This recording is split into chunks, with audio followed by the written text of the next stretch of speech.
Buenos días a todos, bienvenidos a una nueva sesión del curso de actualización en medicina.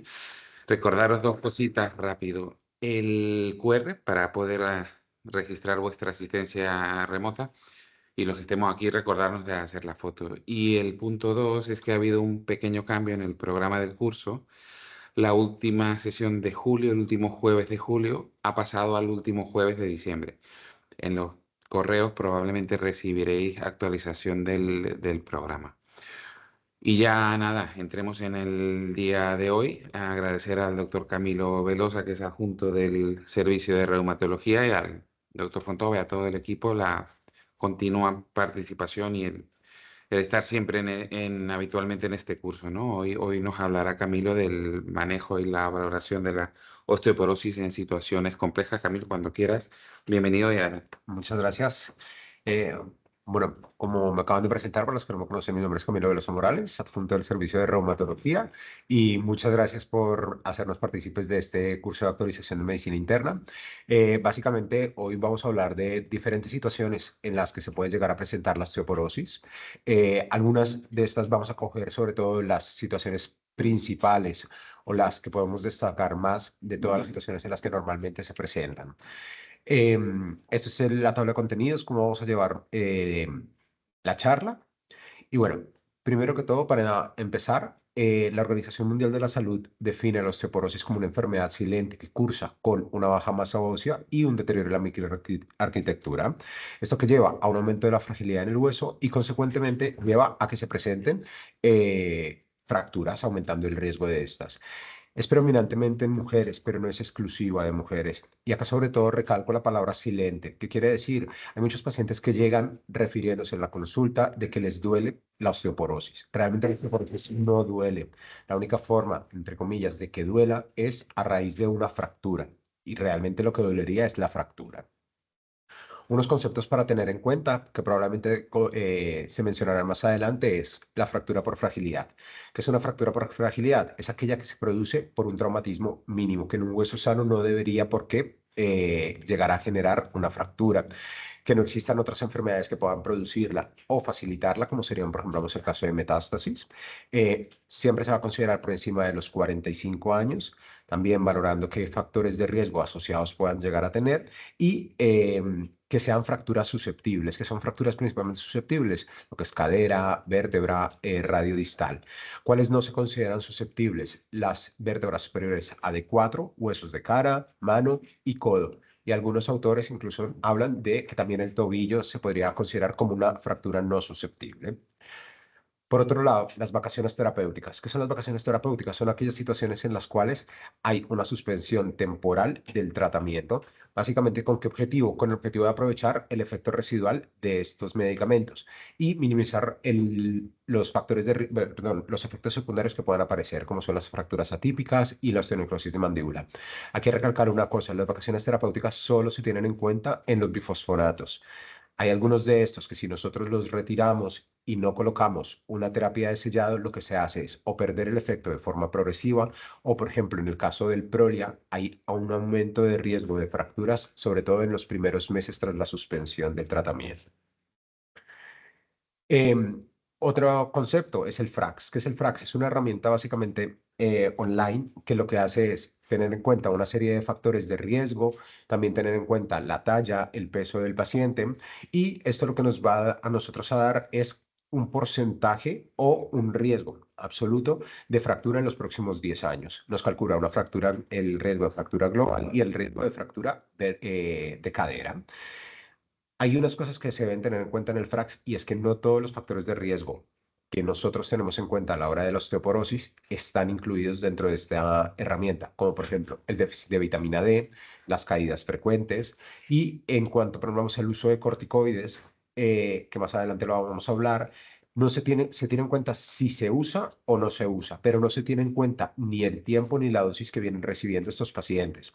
Y otra cosa es que en el FRAC solamente tienen en cuenta la DM o la densitometría de la cadera, pero no se tiene en cuenta la DMO vertebral, que como igual en los corticoides veremos, pero es más importante este nivel.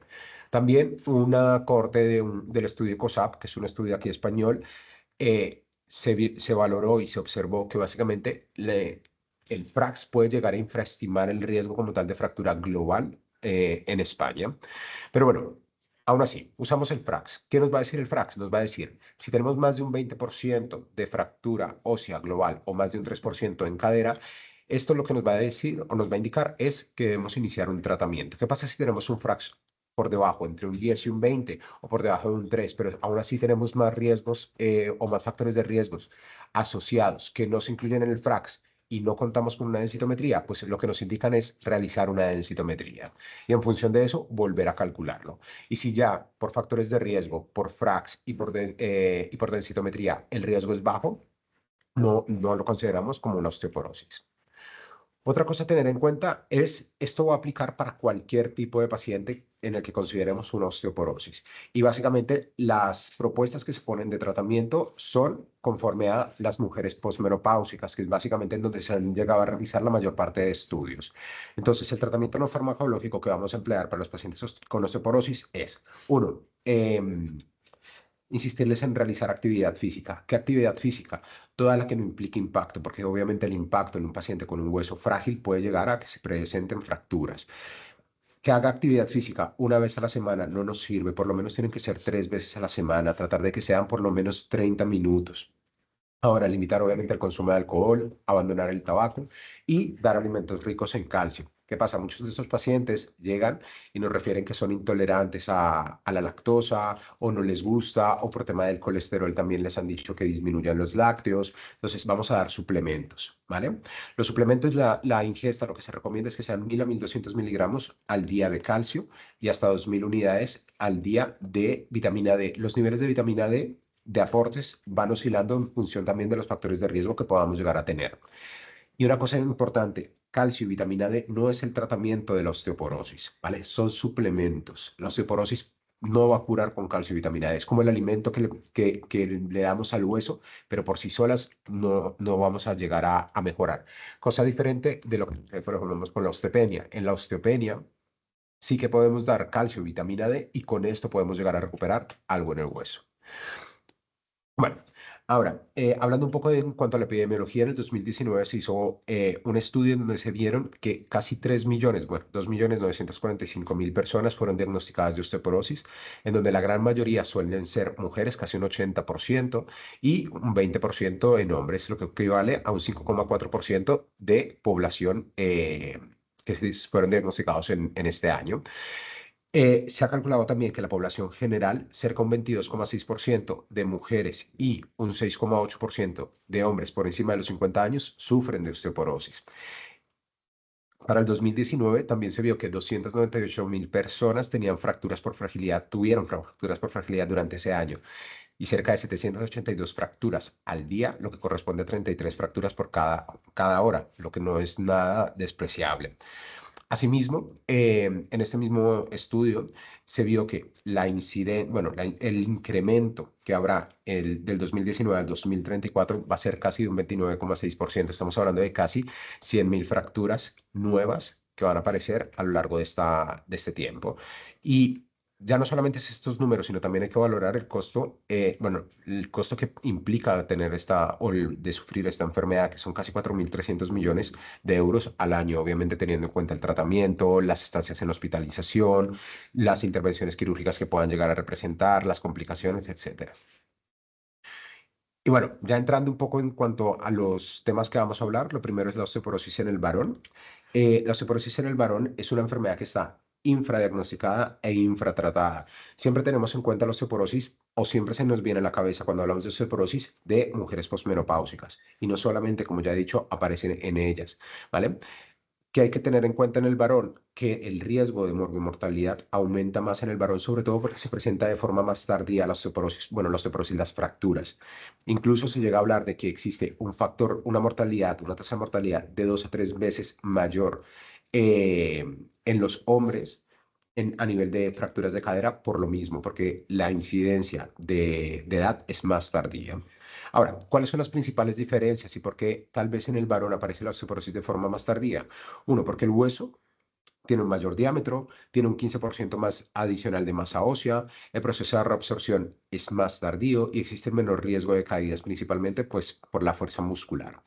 Y en estos dos gráficos, básicamente lo que nos muestran es cómo va aumentando la incidencia de fracturas por fragilidad según el género. Acá tenemos de este lado mujeres, hombres. Obviamente, las mujeres siguen teniendo mucho mayor riesgo de fractura, va aumentando con la edad, pero los hombres también, ¿sí? Y principalmente donde vamos a encontrar más fracturas va a ser a nivel vertebral. Bueno, pero la osteoporosis en el varón vamos a considerarla igual que en la mujer.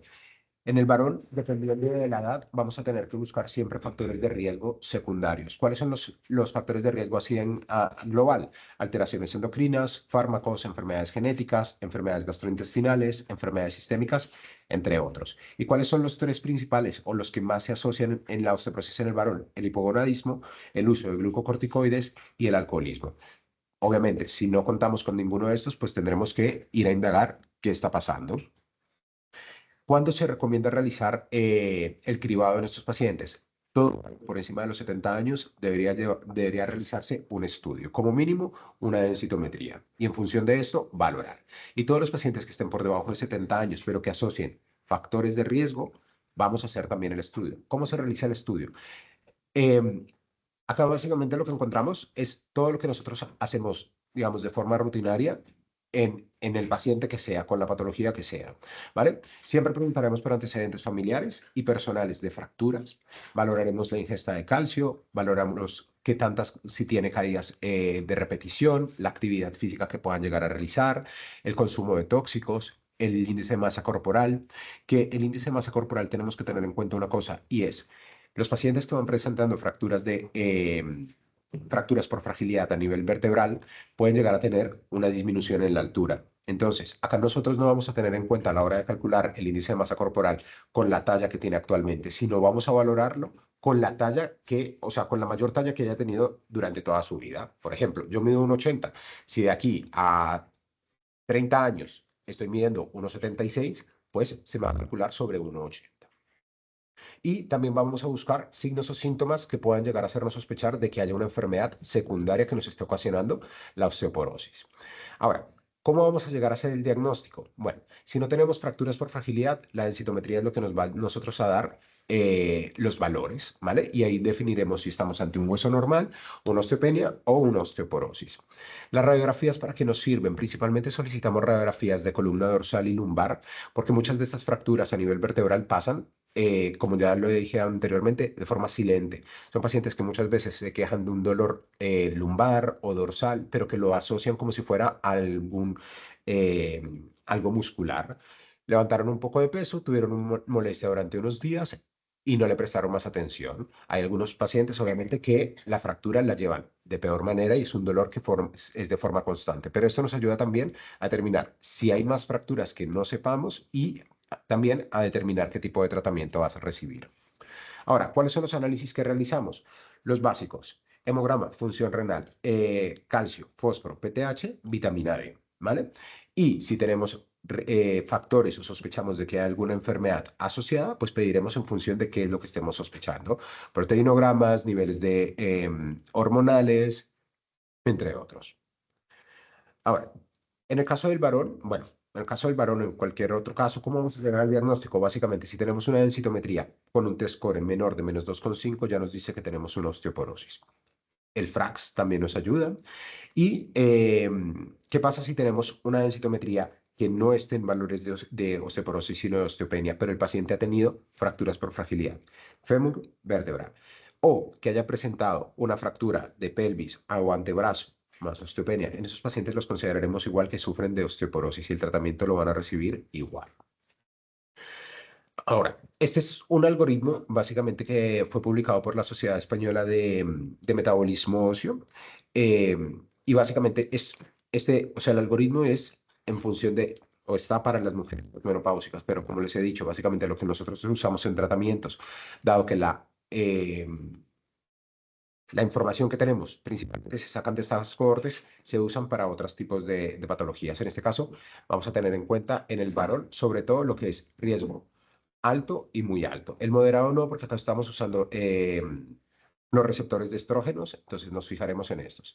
Riesgo alto, ¿qué es? Fracturas por fragilidad o una densitometría menor de -2,5 o lo que les mencionaba antes, una MO baja, es decir, una osteopenia, pero que tenga factores asociados.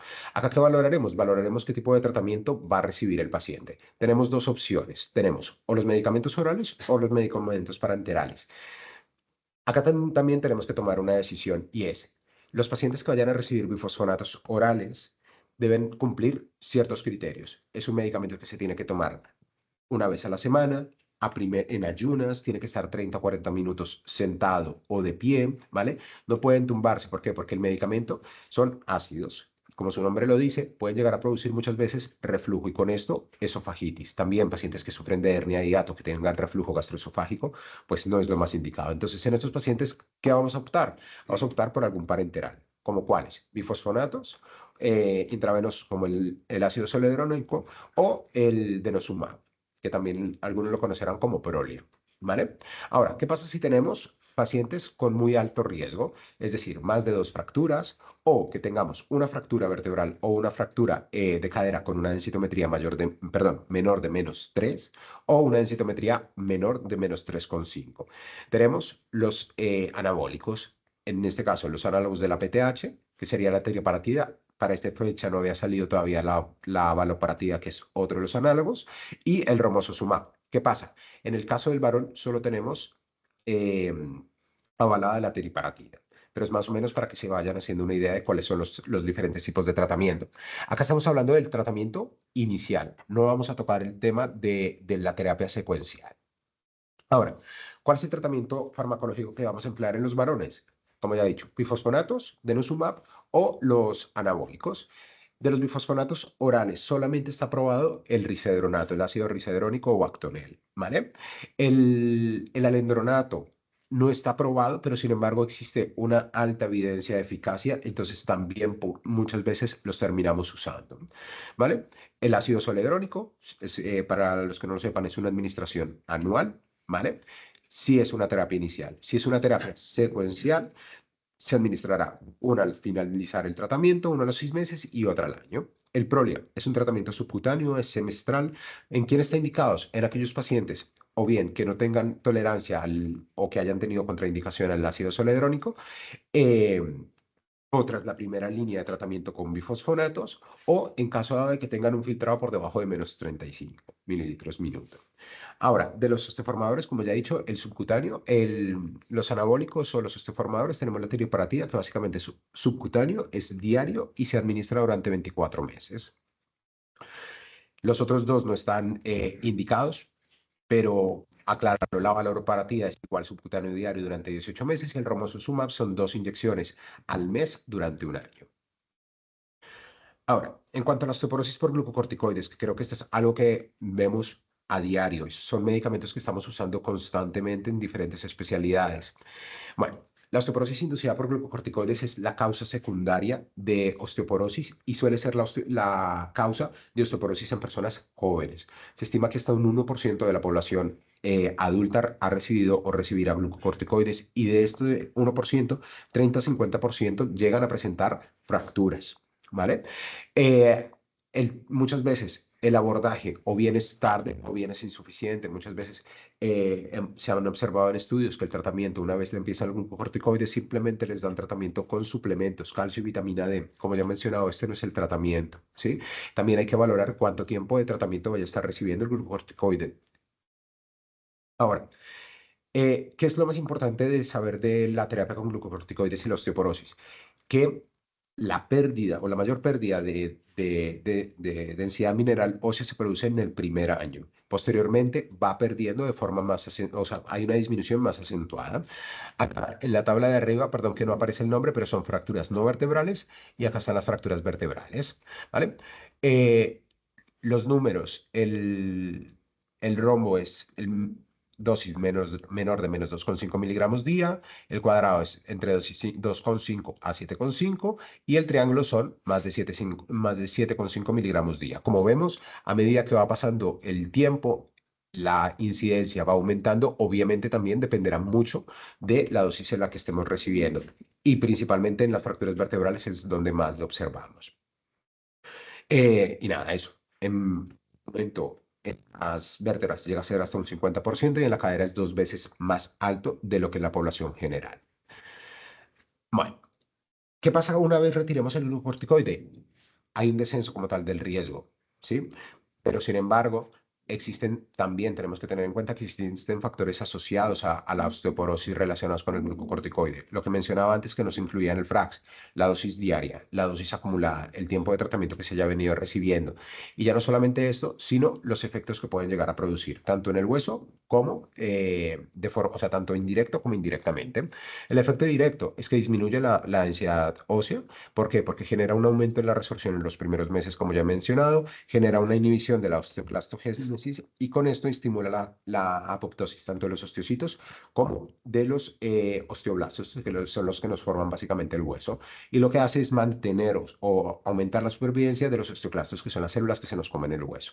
Ahora, ¿cuáles son los efectos indirectos? Básicamente nos disminuyen otras hormonas, nos disminuye la hormona de crecimiento, el factor de crecimiento similar a la insulina, también hay una disminución progresiva de los estrógenos y de la testosterona a nivel gonadal, hay una interferencia en la homeostasis del calcio, disminuyendo la absorción de calcio a nivel intestinal y también favorece la excreción de calcio a nivel renal. Y secundariamente hay dos cosas que nos van a llegar a producir a un aumento de factores de riesgo. Uno es la sarcopenia y otro es la miopatía por esteroides. Claro, si le estamos colocando medicamentos a unas personas que son, bueno, hablemos principalmente de personas mayores que ya de por sí tienen riesgo de caídas, personas que muy probablemente algunas de esas no tienen, no hacen actividad suficiente. Y le estamos colocando un medicamento que lo que hace es disminuirnos la masa ósea y aparte de esto nos hace que nos quedamos más, pues más factores de riesgo tenemos. Ahora, también puede llegar a inducir disminución de la agudeza visual por cataratas. Entonces, estamos haciendo que se caigan más y estamos haciendo que el paciente, aparte de esto, no vea adecuadamente. ¿Cómo vamos a hacer el diagnóstico? Bueno, radiografías, la densitometría y el FRAX. Acá viene una cosa y es importante y es que, como mencionaba anteriormente, a la hora del FRAX no nos medían la densitometría a nivel vertebral, no lo tenía en cuenta. La densitometría a nivel vertebral nos puede ayudar, pero sin embargo, el corticoide sobre todo donde más afecta es en el hueso trabecular. ¿Y qué es útil para el hueso trabecular? Hay algunos sitios en donde se usa este marcador que también nos lo reportan a la hora de hacer la densitometría, que es el Trabecular Bone Score, que es el TBS. ¿Qué es el TBS? Básicamente nos mide la microarquitectura trabecular de las vértebras y estas son las imágenes que nos reportarían a la hora de darnos el resultado, ¿vale? ¿Qué es lo que va a ver? Básicamente va a ver si está degradado o no está degradado el hueso trabecular. Entonces, ¿qué vamos a considerar normal? Un hueso trabecular por encima de 1350 o un hueso degradado por debajo de 1200. Esto también nos va a ayudar a la hora de tomar una determinación a la hora de dar un tratamiento. Ahora, ¿cuándo vamos a dar un tratamiento? Vale, toda mujer postmenopáusica o varones de 50 años que vayan a recibir prednisona más de 5 miligramos al día o cualquier equivalente durante más de 3 meses, o mujeres premenopáusicas o varones menores de 50 años que hayan tenido fracturas previas, que tengan una densitometría con una MO baja, que hayan recibido dosis de glucocorticoides elevadas, más de 30 miligramos día durante más de 3 meses, como por ejemplo, esto podría ser, en nuestro caso, muchas vasculitis, pacientes jóvenes reciben estas dosis, o el uso de forma discontinua, es decir, a lo largo del año, por ejemplo, pacientes con EPOC que van recibiendo, van teniendo episodios de bronquitis, van recibiendo con cada exacerbación, dosis de glucocorticoides van recibiendo durante unos días, 15, después 10, paran unos meses y después vuelven a recibirlo, pues en estos pacientes también tenemos que valorar si es necesario empezar un tratamiento para la osteoporosis. Ahora, esto es una tabla resumen, ¿vale? Que nos da la Sociedad Española. ¿Cuáles son los tratamientos que nosotros vamos a recibir o indicar para los glucocorticoides? Bueno, básicamente podemos dar cualquier tipo de tratamiento también dependiendo de qué paciente es el que estemos hablando. Como ya he dicho, varones que estén con glucocorticoides, pues no le vamos a dar terapia hormonal, en este caso de estrógenos, ¿sí? O por ejemplo, moxuzumab o abaloparatida. ¿Cuáles son los más indicados para toda la población? Los bifosfonatos, ¿sí? Acá lo que vamos a ver es básicamente el aumento, perdón, el efecto que va a producir sobre la densidad mineral ósea. Los principales, los que más van a producir son los antirresortivos como el Prolia, la tiriparatida del análogo sí, o el soledronato, ¿vale? ¿Cuáles son los que van a tener más efecto o que se ha visto que tienen más efecto en cuanto a la prevención de fracturas vertebrales y fracturas no vertebrales? Los bifosfonatos orales y también la teriparatida, que son o sea, las zonas en las que más se afecta por glucocorticoides. Sin embargo, cualquiera de estos, teniendo en cuenta que no solamente estamos hablando como como factor de riesgo, los glucocorticoides, tenemos que valorar todo en conjunto. Ahora, en cuanto a otro de los temas es la osteoporosis en cáncer de mama y próstata. Básicamente son los dos tumores en los que se emplean más frecuentemente la terapia hormonal. Obviamente el cáncer de mama, receptor estrogénico positivo, y el cáncer de próstata. Los inhibidores de la aromatasa básicamente lo que hacen es disminuir la producción de estrógenos al bloquear la conversión de la enzima aromatasa de andrógenos a estrógenos. Y la terapia de privación androgénica lo que hace es disminuir los niveles de testosterona, lo que conllevando una disminución de estrógenos. Y esto, los estrógenos en sí, ¿qué hacen? De forma resumida, básicamente lo que hacen es mantener un equilibrio entre la formación y la resorción. A nivel de la resorción, lo que hace es inhibir la actividad de los osteoclastos al suprimir, al suprimir la producción de citoquinas como el RAN ligando, el interleuquina 6 y el factor de necrosis tumoral alfa. Y esto lleva a que la supervivencia de los osteoclastos disminuya, así también como la diferenciación de estos.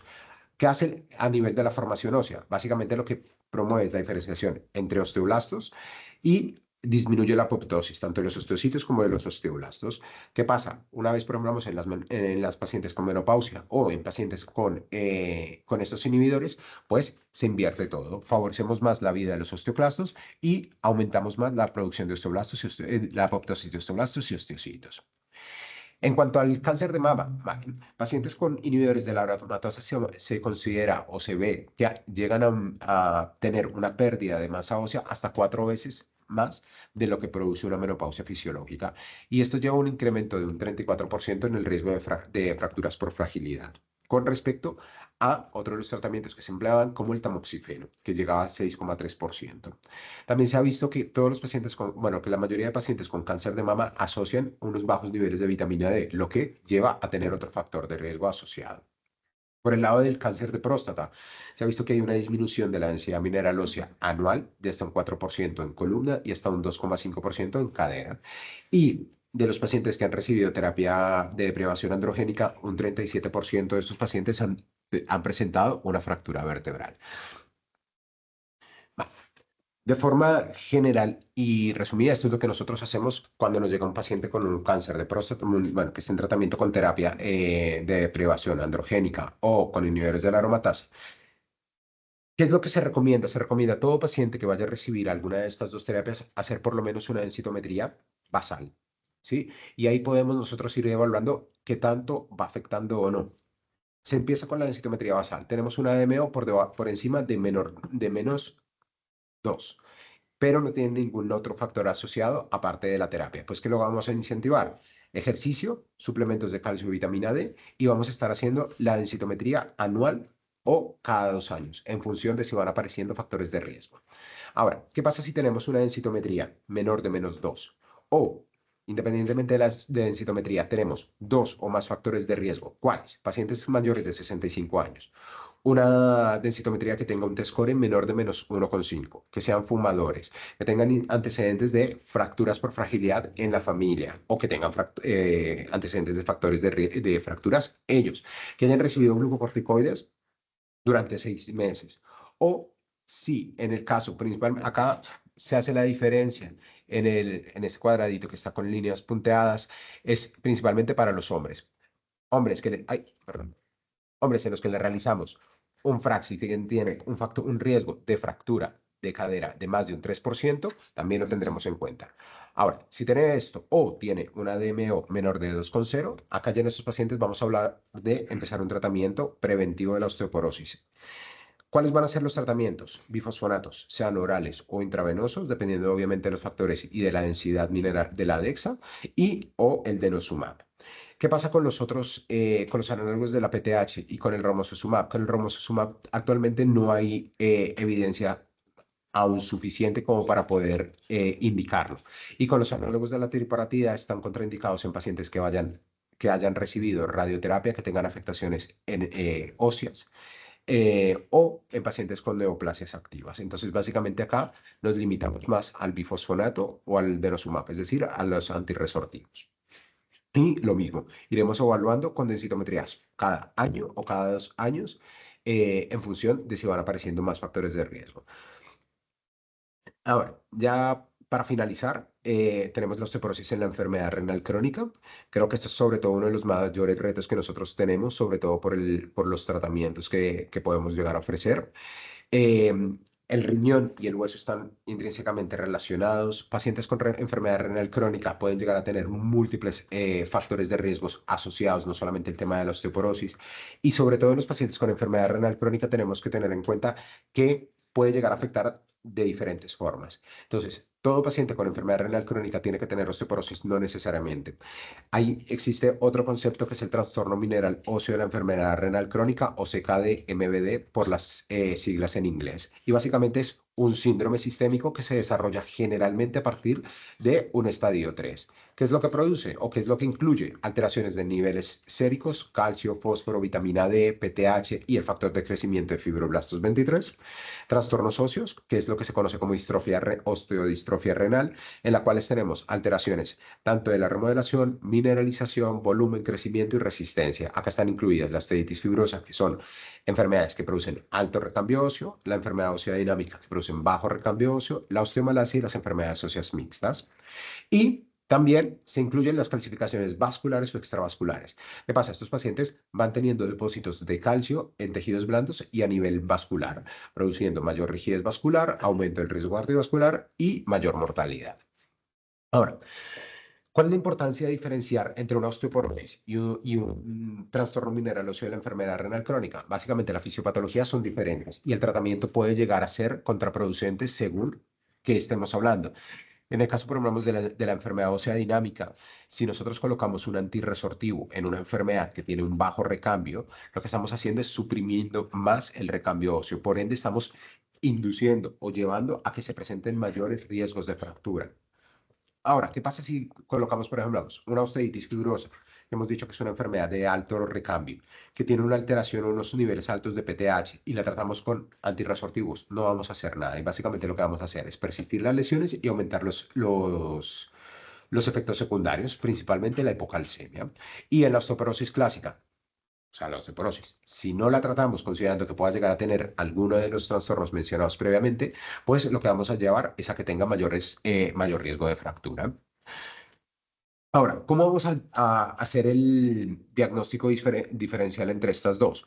Principalmente va a ser con análisis. Entonces, como vemos en la osteoporosis, las alteraciones analíticas que se pueden llegar a presentar principalmente suelen ser el calcio, suele estar un poco bajo, y los niveles de vitamina D. ¿Vale? En cambio, en las alteraciones del trastorno metabólico óseo, lo que vamos a tener son muchas más alteraciones analíticas. Podemos tener una PTH que esté muy elevada o que esté baja, fósforo, calcio estarán altos o estarán bajos, dependiendo obviamente del trastorno del que estemos hablando. Acá no vamos a entrar directamente a hablar de los trastornos porque lo que nos corresponde hoy es osteoporosis. Por otro lado, la densitometría. La densitometría no me va a diferenciar a mí si estamos ante un trastorno mineral óseo por enfermedad renal crónica o si estamos ante una osteoporosis, pero sí que nos va a decir a nosotros qué tanto riesgo podemos llegar a tener de fractura. De hecho, las guías CADIGO, que son las guías de nefrología, en el 2009 consideraban que la densitometría no era necesaria realizarla a la población, o sea, tanto como a la población general, dado que no predecía el factor, el tipo de lesión y tampoco nos decía el riesgo como tal de fractura que pudiera aparecer en estos pacientes. Sin embargo, en el 2017 consideran que todo paciente por debajo de un estadio, o sea, de un estadio 3A a un 5D, con factores asociados o que tengan un CKD-MVD, se puede llegar a realizar la densitometría, sobre todo por si esto nos puede llegar a hacer un cambio en el tratamiento. Ahora, La CKDMD, bueno, el trastorno mineral óseo por enfermedad renal crónica, sobre todo lo que afecta en este caso es al hueso trabecular. ¿Dónde encontramos más hueso trabecular? A nivel del radio distal. Entonces, si se puede realizar columna lumbar, cadera y radio distal en la densitometría, sería ideal. Las imágenes. Acá sobre todo, más que para valorar, obviamente tendremos en cuenta si hay fracturas o no, debemos tener en cuenta sobre todo el hecho de que la enfermedad por trastornos minerales nos produce calcificaciones. ¿Y qué pasa con las calcificaciones? La densitometría no va a saber diferenciar qué es calcificación, qué es artrosis, qué son artefactos. Entonces, si la densitometría nos sale, digamos, con unos niveles normales, pero después vemos que en la placa tenemos artrosis, tenemos calcificaciones, pues muy probablemente la densitometría esté artefactada y nos esté o sea, nos esté dando unos niveles de densidad mineral ósea que no corresponden. Y por otro lado, también nos hablan de la biopsia. La biopsia es el patrón oro para poder diferenciar en si estamos ante una osteoporosis o un trastorno mineral óseo. ¿Se realiza? No. O sea, salvo que tengamos dudas importantes, salvo que dependiendo de esto tengamos que valorar cuál tipo de tratamiento, realmente no la empleamos. Ahora, nos sirve para el diagnóstico. Lo que pasa es que no nos sirve tampoco para hacer un seguimiento, porque no vamos a estar haciéndole una biopsia al paciente cada 6 meses o cada año o incluso antes para saber cómo está respondiendo. Y bueno, en cuanto al tratamiento, lo mismo que lo que hablamos en los conceptos generales, calcio, vitamina D, ejercicio. Ahora, ¿cuáles son los tratamientos que vamos a dar en cuanto a la vitamina D? Tenemos dos formas, tenemos la forma activa y la forma nativa. La forma nativa es el colecalciferol, es decir, lo que conocemos casi todos como hidroferol, que es el más conocido. Este no requiere un paso, este requiere un paso a nivel renal para poder activarse y ese sobre todo lo damos para corregir los niveles de vitamina D. Aquí en este caso el riesgo como tal de hipercalcemia es bajo. Ahora tenemos otro que es el calcitriol, que es la forma activa. Este no precisa como tal el por riñón y sobre todo lo usamos o se usa principalmente como tratamiento o como ayuda para el hiperparatiroidismo.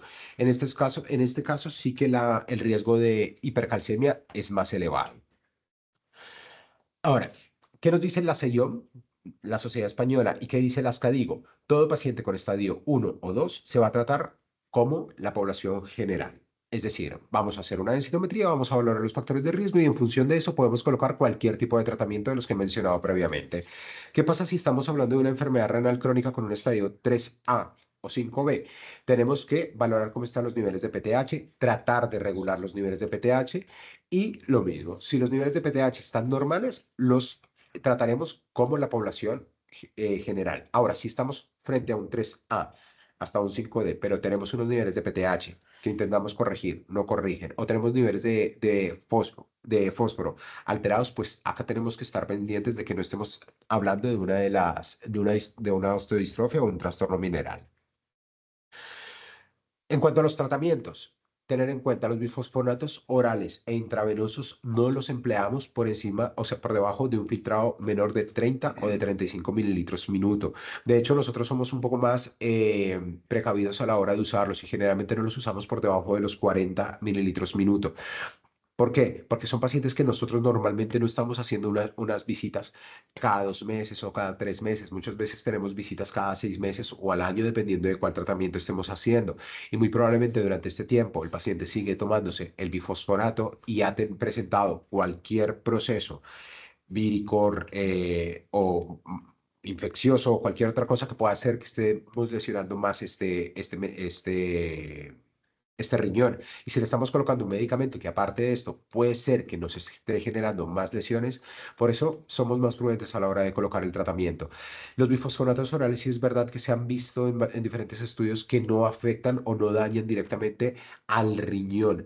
En cambio, los bifosfonatos intravenosos sí que se ha visto que pueden llegar a producir diversos daños a nivel renal. Entonces, tenemos que tener muy en cuenta estos tratamientos. El Prolia. El Prolia es el único tratamiento que nosotros podemos emplear actualmente en pacientes que tienen una enfermedad renal crónica que tengan filtrado, independientemente del filtrado que se tenga. ¿Sí? ¿Qué es lo que pasa? Esto es un fármaco que es un anticuerpo monoclonal. En el momento en que nosotros lo suspendemos, el medicamento se elimina del hueso, ¿sí? Entonces, estos pacientes que tienen una enfermedad renal crónica, por lo menos hasta la fecha, si tienen un filtrado por debajo de 30-35, el tratamiento será de por vida porque no tengo una terapia de sellado que pueda emplear en estos pacientes. En cuanto a la tiriparatía y la valoparatía, están contraindicados en enfermedad renal crónica severa y en el romosozumab actualmente la evidencia es escasa. Y esto es un algoritmo, es un poco caos, pero básicamente lo que nos hacen es diferenciarnos un poco en cuanto a qué tratamiento podemos emplear en el caso de, si estamos hablando de un CKD-MVD o en el caso de una osteoporosis. Acá nos emplean el tema de lo del FRAX, ¿vale? Teniendo en cuenta el FRAX, si tenemos el riesgo o no, la densitometría y qué tipo de tratamientos vamos a emplear. Siempre, independientemente, lo que les dije, hay una fractura por fragilidad. Si tenemos una fractura en hueso, que es pelvis, antebrazo, una MO, siempre valorar el tratamiento. ¿Vale? Y sobre todo que la enfermedad renal crónica no deja de ser un factor de riesgo adicional en la osteoporosis. Y bueno, ya para terminar, tener en cuenta la osteoporosis no es una enfermedad que sea exclusiva de mujeres posmenopáusicas. Tener en cuenta los varones también, tener en cuenta personas jóvenes que también, según qué situaciones puedan llegar a estar padeciendo esta enfermedad. El FRAX puede llegar a infraestimar el riesgo de fracturas. Por eso, a la hora de usarlo, no digo que no lo usen, pero a la hora de usarlo, tener en cuenta otros factores que no se tienen en cuenta con esta herramienta, que la osteoporosis por glucocorticoides realmente sucede y sobre todo que en los primeros meses o el primer año es cuando más tenemos la pérdida en los pacientes, bueno, de hueso en estos pacientes, que la deprivación hormonal induce como tal la osteoporosis y siempre, si es posible, realizar una densitometría al inicio. No hace falta que sea antes de empezar la terapia hormonal, pero por lo menos al inicio, a los pocos meses, para poder saber y poder hacer un seguimiento de qué tanto está perdiendo este paciente en contexto de estos fármacos. Que en el caso de la enfermedad renal crónica, intentar no tratarla ciegas, tener en cuenta que existen otras patologías asociadas y siempre individualizar el tratamiento. Y muchas gracias.